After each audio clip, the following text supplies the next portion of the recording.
Salam, selamat sore Bapak Ibu.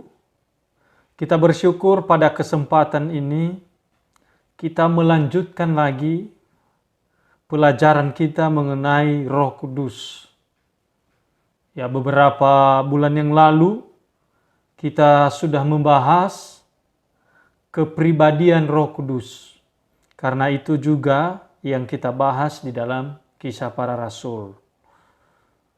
Kemudian pada saat ini kita akan bahas keilahian Roh Kudus. Ya, jadi kita memahami keilahian Roh Kudus itu. Namun sebelumnya mari kita berdoa. Bapa di surga, kami bersyukur pada kesempatan sore ini karena kami boleh diberikan kesempatan oleh Tuhan untuk boleh belajar bersama untuk memahami tentang keilahian Roh Kudus, sehingga pada kesempatan ini kami menyerahkan hidup kami. Tuhan, Engkau pimpin, Tuhan sertai, berkati kami Tuhan. Hamba-Mu yang menyampaikan pelajaran ini, Tuhan juga menguatkan, memampukan, dan berkati jemaat. Inilah kami Tuhan, kami serahkan ke dalam tangan-Mu. Di dalam nama Tuhan Yesus kami berdoa. Amin. Ya, Bapak Ibu yang saya kasihi di dalam Tuhan, beberapa kultus atau aliran, termasuk aliran-aliran yang sesat, menyangkal tentang yang namanya Trinitas atau Tritunggal. Mereka tidak percaya bahwa Allah Tritunggal itu ada. Kenapa? Karena mereka tidak percaya ketiga pribadi itu. Ya. Dan macam-macam yang memahami mengenai Roh Kudus, ya, yang salah terhadap pandangan mereka terhadap Allah Tritunggal. Misalnya ada yang percaya Allah Tritunggal, tapi ia memberikan satu kesimpulan bahwa Roh Kudus itu lebih rendah daripada Allah Bapa. Juga Yesus Kristus lebih rendah dibanding dengan Allah Bapa. Sehingga kalau kita melihat ada tingkatan kuasa. Misalnya Allah Bapa lebih berkuasa. Yesus Kristus masih di bawahnya. Dan di bawah Yesus Kristus yaitu Roh Kudus. Dan ini adalah ajaran yang sesat. Misalnya ada yang mengatakan bahwa Roh Kudus itu bukan suatu Allah, tapi ia hanya merupakan suatu kekuatan, ya, yang dalam dirinya ada satu kekuatan. Kekuatan misalnya yang tidak bisa dimiliki oleh semua manusia. Misalnya tadi saya katakan saksi Yehuwa mengatakan bahwa tidak ada Roh Kudus. Tidak ada keilahian Roh Kudus. Ya. Oleh karena penyangkalan ini seringkali juga kita dihadapkan dalam pembuktian-pembuktian semacam ini. Misalnya kemarin, apa bukti-bukti bahwa Roh Kudus itu memiliki pribadi, sehingga dia bisa disebut pribadi Roh Kudus, pribadi Yesus Kristus, pribadi Allah Bapa. Maka kita kemarin menunjukkan bahwa Roh Kudus, Alkitab menjelaskan bahwa dia memiliki pribadi. Pribadi tiga, tapi satu hakikat yang tidak bisa dipisahkan. Sama juga, kalau Roh Kudus itu ilahi, apa bukti-bukti keilahiannya? Kalau ditanyakan kepada Bapak Ibu, apa jawaban kita? Nah, oleh karena itu, mari kita belajar bersama-sama. Saya menjelaskan kepada kita apa bukti-bukti daripada keilahian Roh Kudus. Sehingga dia itu Allah. Ya. Maka saya merangkup 5 poin nanti. Jantung yang menjelaskan mengenai keilahian Roh Kudus itu. Itulah yang saya rangkum di dalam 5 poin. Bukti yang pertama, keilahian Roh Kudus adalah kita bisa melihat di dalam Kisah Para Rasul pasal 5 ayat 3. Walaupun Alkitab tidak menjelaskan kepada kita secara tersurat, tetapi dijelaskan kepada kita secara tersirat. Ya. Tidak ada penjelasan bahwa Roh Kudus itu ilahi. Nggak ada. Tapi dalam ayat-ayat firman Tuhan menjelaskan kepada kita. Yang pertama tadi, bukti bahwa Roh Kudus adalah Allah. Maka yang pertama, dia menyandang nama ilahi. Saya coba baca di dalam Kisah Para Rasul pasal 5 ayat 3, begini firman Tuhan. Tetapi Petrus berkata, Ananias, mengapa hatimu dikuasai iblis, sehingga engkau mendustai Roh Kudus dan menahan sebagian dari hasil penjualan tanah itu? Ya, mengapa hatimu dikuasai iblis sehingga engkau mendustai Roh Kudus? Jadi Roh Kudus menyandang nama ilahi. Sama halnya, mengapa engkau Ananias berbohong kepada Allah? Ya, kalau bukan Roh Kudus, bukan Allah, dia tidak punya keilahian, maka tidak mungkin Petrus berkata kepada Ananias. Dan kita lihat juga nanti bahwa Ananias dihukum oleh Tuhan. Ya. Kemudian di dalam ayat 9 dikatakan, kata Petrus, mengapa kamu berdua bersepakat untuk mencobai Roh Tuhan? Nah, maksudnya itu Roh Kudus. Lihatlah orang-orang yang baru mengubur suamimu, berdiri di depan pintu dan mereka akan mengusung engkau juga keluar. Nah, jadi Bapak Ibu yang saya kasih di dalam Tuhan, bukti keilahian Roh Kudus itu, yang pertama dia menyandang nama ilahi. Misalnya tadi di dalam Kisah Para Rasul pasal 5 ayat 3 dan juga di dalam ayat 9. Kalau kita melihat juga di dalam 1 Korintus saya baca bagi kita, 1 Korintus pasal 3 ayat 16, begini firman Tuhan, tidak tahukah kamu bahwa kamu adalah bait Allah dan bahwa Roh Allah diam di dalam kamu. Ya. Jadi pribadi Roh Kudus, dia adalah Allah yang boleh diam di dalam hati kita, di dalam hidup kita. Ya. Kemudian pasal 6 ayat 19, saya baca bagi kita begini firman Tuhan, atau tidak tahukah kamu bahwa tubuhmu adalah bait Roh Kudus yang diam di dalam kamu, Roh Kudus yang kamu peroleh dari Allah, dan bahwa kamu bukan milik kamu sendiri. Sebab kamu telah dibeli dan harganya telah lunas dibayar, karena itu muliakanlah Allah dengan tubuhmu. Jadi Roh Kudus adalah memang Allah. Ia juga bisa menghukum manusia. Ia juga bisa marah kepada manusia. Sehingga manusia tidak bisa menyangkalnya. Kemudian kalau kita lihat di dalam 1 Yohanes pasal 4 ayat 13. Mungkin Bapak Ibu bisa membaca di rumah masing-masing. Ya.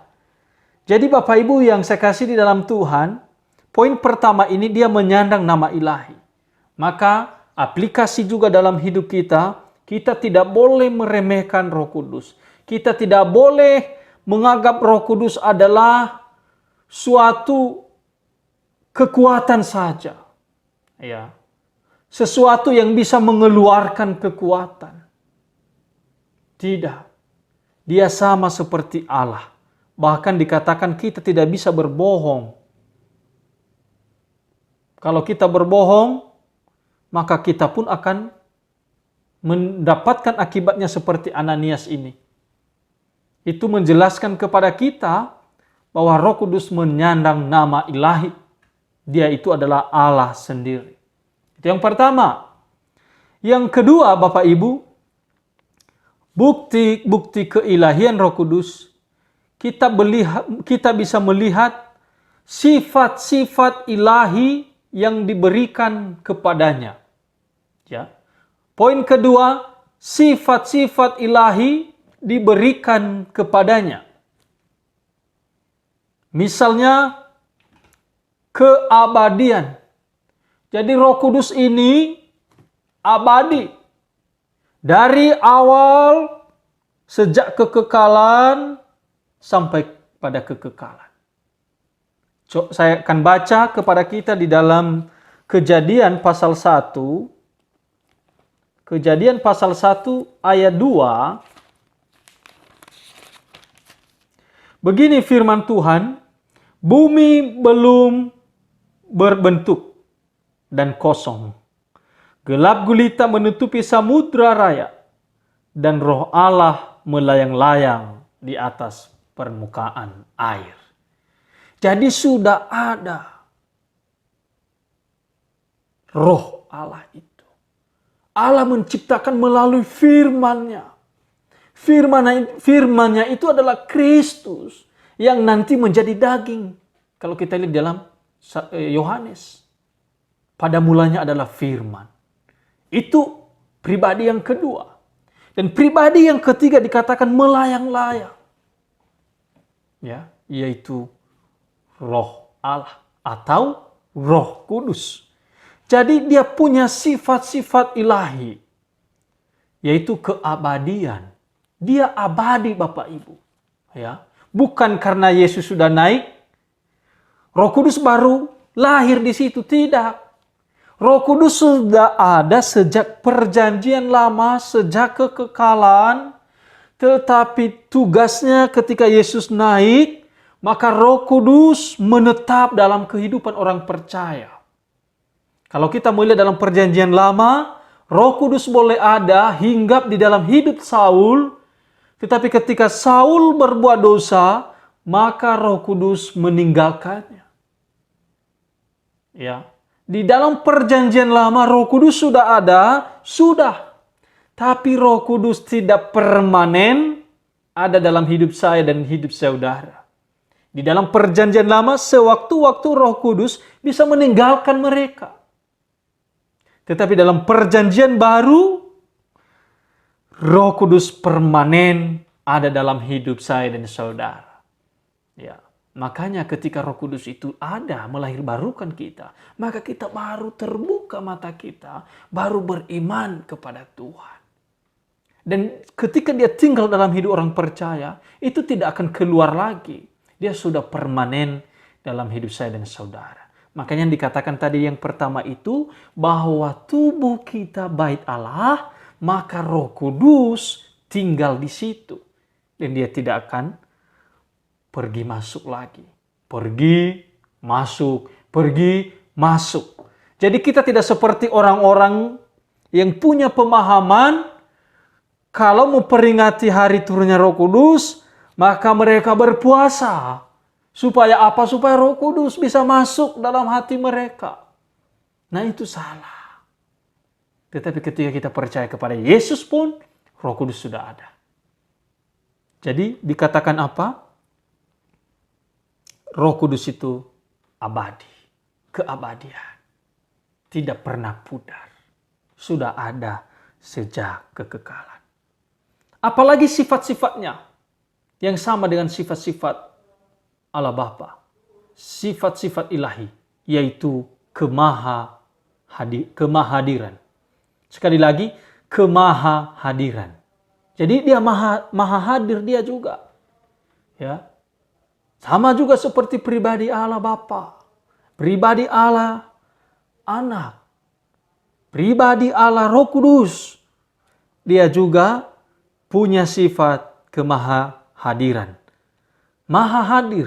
Saya coba baca di dalam Mazmur pasal 139.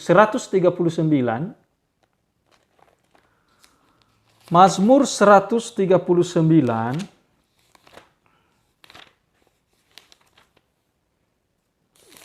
Mazmur 139.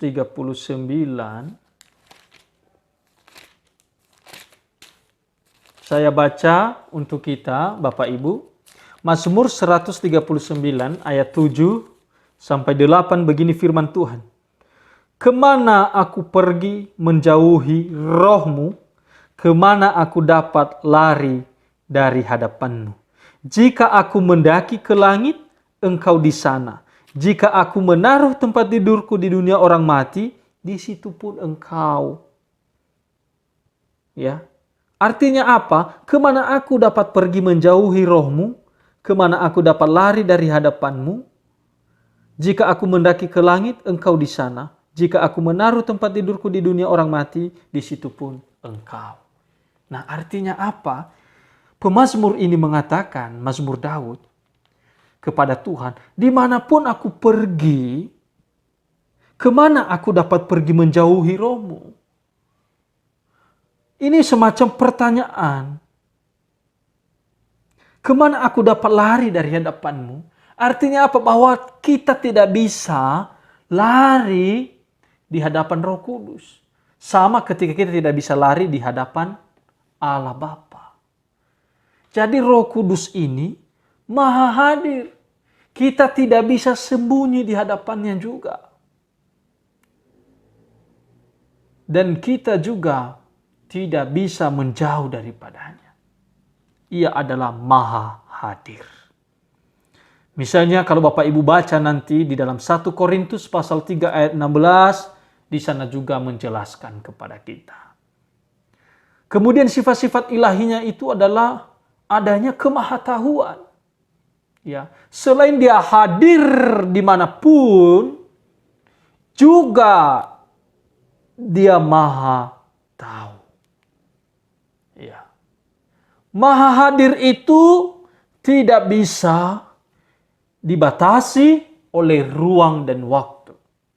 Sama seperti Allah Bapa, tidak bisa dibatasi oleh ruang dan waktu. Dan sekarang ia adalah maha tahu. Dari mana kita bisa lihat itu? Kita bisa lihat di dalam 1 Korintus 1 Korintus pasalnya yang kedua ayat 10. Saya akan baca untuk kita semua untuk dapat kita pahami bersama-sama. 1 Korintus pasal 2 ayat 10. Begini firman Tuhan. Karena kepada kita Allah telah menyatakannya oleh Roh. Sebab Roh menyelidiki segala sesuatu, bahkan hal-hal yang tersembunyi dalam diri Allah. Bukan dalam arti dia meneliti Allah. Enggak, dia itu Allah. Ini hanya menunjukkan kepada kita, siapa yang bisa mengetahui yang tersembunyi dalam diri Allah? Hanya Allah sendiri. Ya, enggak ada. Hanya Allah sendiri. Maka Roh Kudus Allah yang sekaligus Allah yang maha tahu. Jadi dia satu hakikat dengan Allah. Mereka semua memiliki satu Allah, bukan tiga Allah. Ya, tiga pribadi memiliki kehendak, pikiran, sama-sama. Tapi dikatakan tadi, ia maha tahu. Di dalam diri Allah dia mengetahui karena dia Allah. Apalagi hati kita. Jadi menjadi aplikasi bagi kita Bapak Ibu. Mungkin kita bisa menipu sesama kita melalui tampilan luar kita. Mungkin kita bisa menipu Allah dengan persembahan-persembahan kita. Korban-korban persembahan kita. Mungkin kita bisa menipu manusia, mau menipu Allah dengan cara kita beribadah. Seperti orang tulus, orang saleh. Padahal ada yang kita sembunyikan dalam hati kita. Di hadapan Allah itu tidak ada yang tersembunyi. Di hadapan Allah Roh Kudus juga tidak ada yang tersembunyi. Mungkin kita, Allah tidak mengerti. Saya pura-pura baik, Tuhan tahu. Jadi kita harus hati-hati. Jangan sampai tampilan luar itu yang bagus-bagus yang kita tampilkan. Tapi hati kita penuh kejelekan. Penuh kebusukan. Jangan seperti kedondong. Dari tampilan luar kelihatan mulus. Tapi di dalamnya penuh duri. Maka tidak bisa kita berbohong kepada Tuhan. Termasuk tadi Allah Roh Kudus. Gak ada yang bisa kita sembunyikan. Ya. Kemudian kalau Bapak Ibu baca juga bukti kemahatauannya, bisa baca di dalam Yohanes pasal 16 ayat 13. Ya. Dikatakan bahwa Roh Kudus juga memiliki kemahakuasa. Kemahakuasaan artinya ia maha kuasa. Saya coba baca untuk kita di dalam Lukas pasal 1, Bapak Ibu. Lukas pasalnya yang pertama, ayat 35, begini firman Tuhan. Jawab malaikat itu kepadanya, Roh Kudus akan turun atasmu, dan kuasa Allah yang maha tinggi akan menaungi engkau. Sebab itu anak yang akan kau lahirkan itu akan disebut kudus, anak Allah. Jadi dia maha kuasa Bapak Ibu. Ya. Jawab malaikat itu kepadanya, Roh Kudus akan turun atasmu dan kuasa Allah maha tinggi akan menaungi engkau. Dia berkuasa menaungi Maria ketika dia mengandung bayi juru selamat kita, yaitu Yesus Kristus. Ya. Bapak Ibu yang saya kasihi di dalam Tuhan, itu yang kedua tadi, bukti-bukti keilahian Roh Kudus. Yang pertama tadi dia menyandang nama ilahi. Yang kedua sifat-sifat ilahi ada dalam dirinya. Dan yang ketiga ini, karya ilahi dikaitkan dengannya. Ya. Karya ilahi itu Roh Kudus selalu ikut campur. Selalu ada. Karena ia adalah Allah sendiri. Ya, karya ilahi dikaitkan dengannya. Misalnya apa yang dikaitkan dengannya? Misalnya tadi penciptaan. Ya. Misalnya Kejadian 1 tadi, pasalnya yang kedua, saya coba baca sekali lagi. Bumi belum terbentuk dan kosong, gelap gulita menutupi samudera raya, dan Roh Allah melayang-layang di atas permukaan air. Jadi dalam penciptaan itu juga merupakan suatu pekerjaannya. Ya. Makanya kalau kita lihat ayat 26, Kejadian pasal 1 ayat 26, ketika Allah menciptakan manusia, apa katanya? Berfirmanlah Allah, baiklah kita menjadikan manusia menurut gambar dan rupa kita. Jadi jelas kepribadian dan keilahian Roh Kudus ada di situ, di dalam penciptaan. Kemudian bisa Bapak Ibu baca juga nanti di dalam Mazmur pasal 33 ayat 6b. Saya coba baca juga biar lebih jelas. Mazmur pasalnya yang ke 33 ayat 6b. Begini firman Tuhan.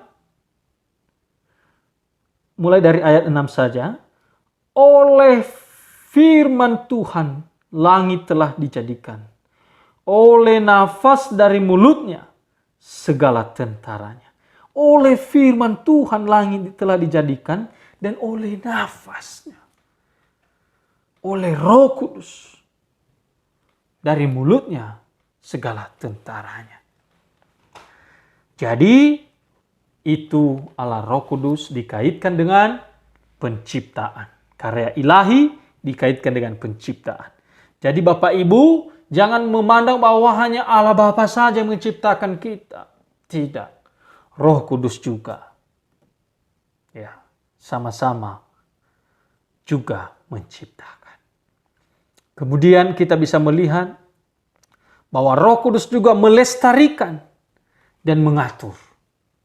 Jadi keilahian Roh Kudus itu memang karya ilahi dikaitkan dengannya, misalnya tadi melestarikan dan mengatur. Coba kita membaca di dalam Mazmur pasalnya 104, pasal yang ke-104 ayatnya yang ke-30C. Saya baca bagi kita Bapak Ibu 104,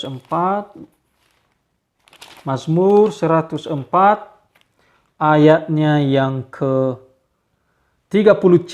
Saya baca ayat 30. Apabila engkau mengirim rohmu, mereka tercipta.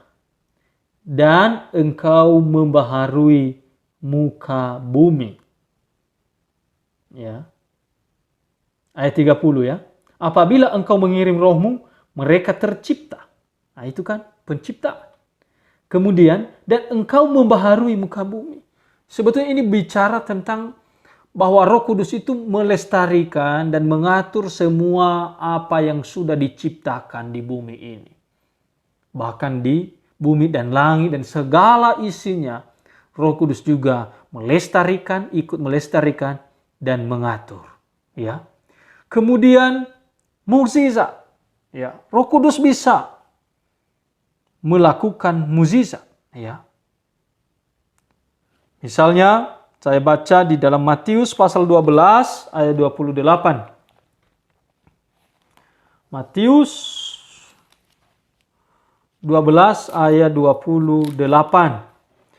Begini firman Tuhan, tetapi jika aku mengusir setan dengan kuasa Roh Allah, maka sesungguhnya kerajaan Allah sudah datang kepadamu.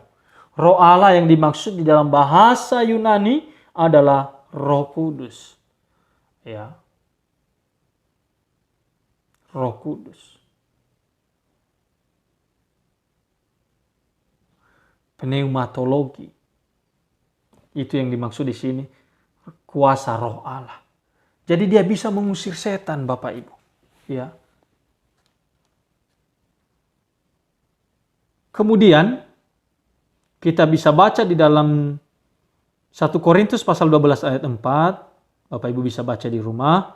Lukas pasal 1 ayat 35. Bapak Ibu bisa baca di rumah. Kemudian Roh Kudus, bukti keilahiannya bisa mengampuni dosa dan kelahiran kembali. Saya sudah jelaskan juga tadi Bapak Ibu ya. Kita bisa baca di dalam 1 Korintus. Pasalnya yang ke-6. 1 Korintus pasal yang ke-6 ayat 11. Begini firman Tuhan. Dan beberapa orang di antara kamu demikianlah dahulu. Tetapi kamu telah memberi dirimu disucikan, kamu telah dikuduskan, kamu telah dibenarkan dalam nama Tuhan Yesus Kristus dan dalam Roh Allah kita. Ya. Jadi dia ikut juga Bapak Ibu. Ya, itu bukti bahwa karya Allah, karya ilahi dikaitkan dengannya. Apa yang dilakukan Allah? Mereka selalu bersama-sama. Karena 3 pribadi tapi satu Allah.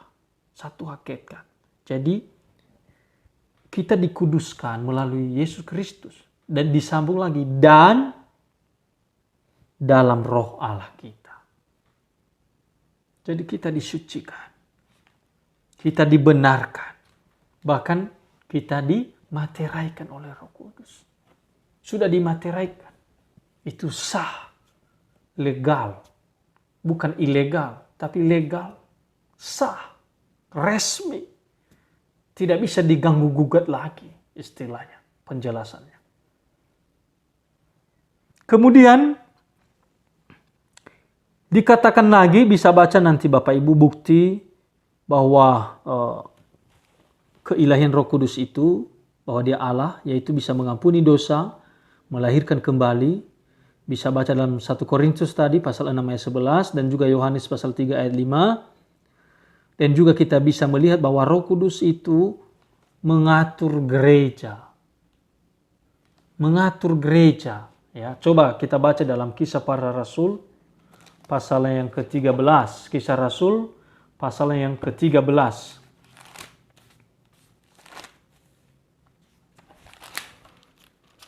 Kisah Para Rasul pasal yang ke-13 ayat 2. Begini firman Tuhan. Pada suatu hari ketika mereka beribadah kepada Tuhan dan berpuasa, berkatalah Roh Kudus, khususkanlah Barnabas dan Saulus bagiku untuk tugas yang telah kutentukan bagi mereka. Jadi dia mengatur juga pelayanan gereja ya. Dia ikut juga memanggil kita. Dia katakan khususkan bagiku. Kenapa? Diutus itu. Memberitakan Injil. Siapa yang diutus tadi itu? Yaitu khususkanlah Barnabas dan Saulus. Saulus itu Paulus Bapak Ibu ya. Bagiku untuk tugas yang telah kutentukan bagi mereka. Jadi dia bisa menentukan tugas kita. Jadi kita jangan menganggap remeh bahwa Roh Kudus itu bukan Allah. Tidak, justru sifat-sifat ilahi itu ada melekat dalam dirinya. Karena dia memang Allah. Ya, kenapa kita baca satu persatu ini? Kita bukan memisahkan. Supaya kita mengerti Roh Kudus itu seperti apa. Kemudian, Bapak Ibu bisa baca juga dalam Kisah Rasul nanti pasal 15 ayat 28. Kisah Rasul pasal 20 ayat 28. Kemudian, siapa yang bisa meramal kejadian yang akan datang? Hanya Allah. Roh Kudus adalah Allah. Dia bisa meramal kejadian. Misalnya dia meramal hari ini, tapi ke depan terjadi. Apa ada buktinya? Ini ayat firman Tuhannya. Saya baca bagi kita Yohanes pasal 16 ayatnya yang ke-13. Tetapi apabila ia datang, yaitu Roh kebenaran, ia akan memimpin kamu ke dalam seluruh kebenaran, sebab ia tidak akan berkata-kata dari dirinya sendiri, tetapi segala sesuatu yang didengarnya, itulah yang akan dikatakannya, dan ia akan memberitakan kepadamu hal-hal yang akan datang. Jadi jelas Bapak Ibu ya, bahwa Roh Kudus bisa meramalkan kejadian-kejadian yang akan datang. Siapa yang bisa meramalkan itu? Kalau bukan Allah, mustahil manusia atau sesuatu di luar Allah bisa meramalkan kejadian-kejadian yang akan datang. Jadi Roh Kudus itu sebetulnya memberikan juga pemahaman dalam kehidupan kita. Ya. Dia bisa mengubah hidup kita. Kemudian kalau kita lihat juga bahwa Roh Kudus memiliki pencerahan dan pengudusan. Ya. Siapa yang bisa mencerahkan mata manusia? Siapa yang bisa mencerahkan hati manusia? Yang membuka mata manusia dan hati manusia tidak ada selain daripada Allah. Tetapi Allah Roh Kudus melakukan itu. Saya akan baca bagi kita di dalam Efesus pasal 1 ayatnya yang ke-17. Begini firman Tuhan. Dan meminta kepada Allah Tuhan kita Yesus Kristus, yaitu Bapa yang mulia itu, supaya ia memberikan kepadamu roh hikmat dan wahyu untuk mengenal dia dengan benar. Jadi dia memberikan pencerahan kepada kita. Itu yang dikatakan dalam Efesus 1 ayat 17. Dan dia juga menguduskan, yaitu ayat 18. Saya lanjutkan baca. Dan supaya ia menjadikan mata hatimu terang, agar kamu mengerti pengharapan apakah yang terkandung dalam panggilannya, betapa kayanya kemuliaan bagian yang ditentukannya bagi orang-orang kudus. Jadi dia bisa membuka mata kita. Ketika kita berdosa, Roh Kudus langsung membuka mata kita sehingga kita boleh sadar kembali. Saya telah berdosa. Ketika kita belajar firman Tuhan, mencoba untuk memahami, tanpa Roh Kudus mencerahkan hati dan mata kita, kita tidak mengerti. Itulah bahwa Roh Kudus Allah. Dan kemudian Bapak Ibu bisa baca dalam 2 Tesalonika pasal 2 ayat 13. Ya. Kemudian bahwa Roh Kudus ia juga, misalnya kita baca di dalam Roma, saya baca dalam Roma pasal 8 ayat 11. Ya, Roma pasal 8 ayat 11, begini firman Tuhan. Dan jika roh Dia yang telah membangkitkan Yesus dari antara orang mati diam di dalam kamu, maka Ia yang telah membangkitkan Kristus Yesus dari antara orang mati akan menghidupkan juga tubuhmu yang fana itu oleh rohnya yang diam di dalam kamu. Jadi Roh Kudus ini bisa membangkitkan orang dari kematian. Tadi Dia juga membangkitkan Yesus Kristus loh. Dan kita pun juga nanti dibangkitkan oleh Roh Kudus dari kematian. Ya. Bisa baca ya di dalam Roma pasal 8 ayat 11. Dan sekarang kita masuk di dalam poin keempat, ya, yaitu kehormatan ilahi diberikan kepadanya. Jadi bukti keilahian Roh Kudus, bagian keempat ini, kehormatan ilahi diberikan kepadanya. Matius pasal 28 ayat 9, saya sudah baca juga tadi ya. Matius pasal 28 ayatnya yang ke-19, begini firman Tuhan.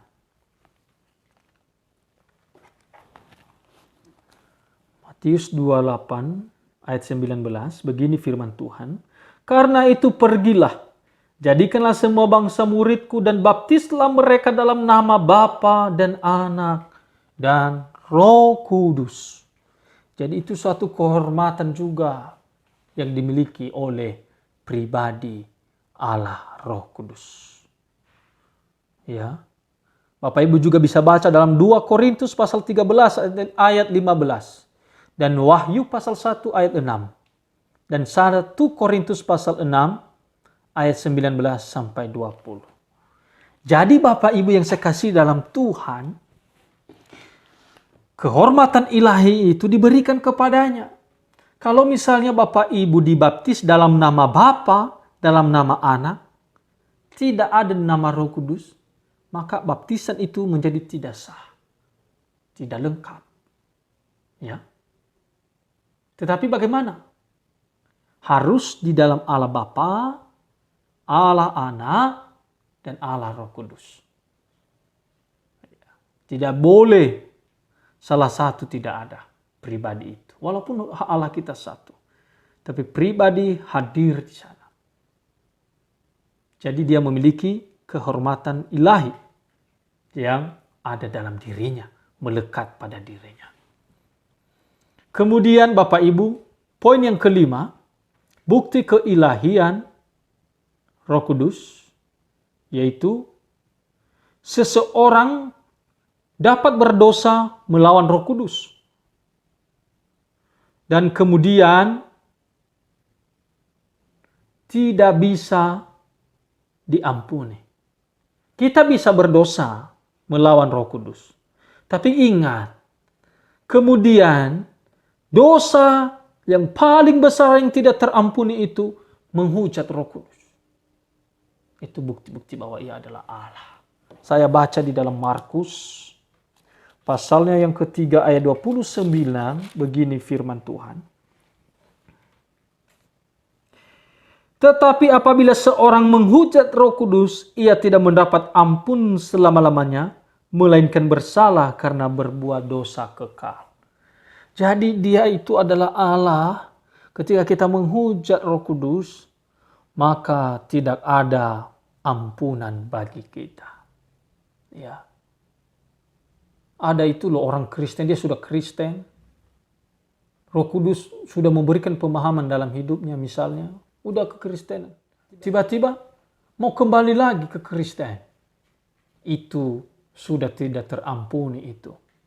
Sudah menghujat Roh Kudus. Ya. kecuali belas kasih Tuhan. Tapi firman Tuhan mengatakan itu tidak terampuni lagi. Ya. Misalnya juga termasuk kita menjelaskan kepada orang yang belum percaya firman Tuhan, Injil. Tapi dia keras kepala. Udah mengerti dia kan mengenai Yesus sebagai Tuhan dan Juru Selamat. Kita sudah berikan bukti-bukti kepadanya. Tapi mungkin dia menyangkal dengan keras. Dan itu akan menikmati hukuman. Bapak Ibu yang saya kasih di dalam Tuhan.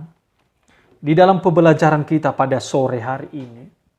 Maka kita betul-betul menyerahkan diri kepada Tuhan.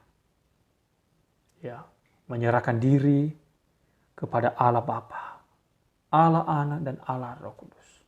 Di dalam kita berdoa, Roh Kudus yang berbicara kepada kita, membantu kita berkata-kata. Ya, jangan kita mengeraskan kepala kita dan hati kita.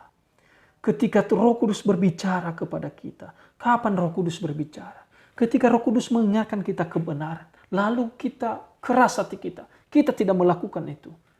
Dan itu bahwa kita tidak mendengarkannya.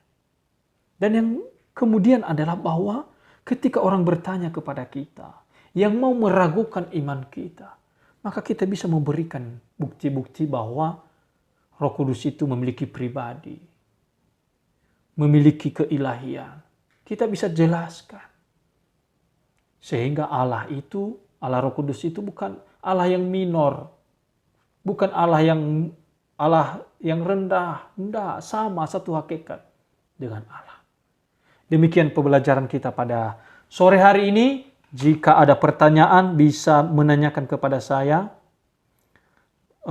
melalui grup WA. Atau langsung kepada saya. Ya, puji Tuhan, kita mengakhiri. Mari kita berdoa. Tuhan, kami bersyukur, berterima kasih kami boleh belajar firman-Mu. Biarlah firman-Mu ini terus memberkati kami, memberikan kami pengertian Tuhan. Sehingga kami semakin mengenal Engkau Allah. Mengenal pribadi-pribadi-Mu Tuhan dalam hidup kami. Dan kami tidak mudah disesatkan. Tetapi biarlah kami boleh berdiri kokoh. Dan biarlah Allah Roh Kudus terus menuntun kami, menguatkan kami, dan menghibur kami. Terpujilah Engkau Tuhan, dalam nama Tuhan Yesus saya berdoa kepada Bapa di surga. Amin.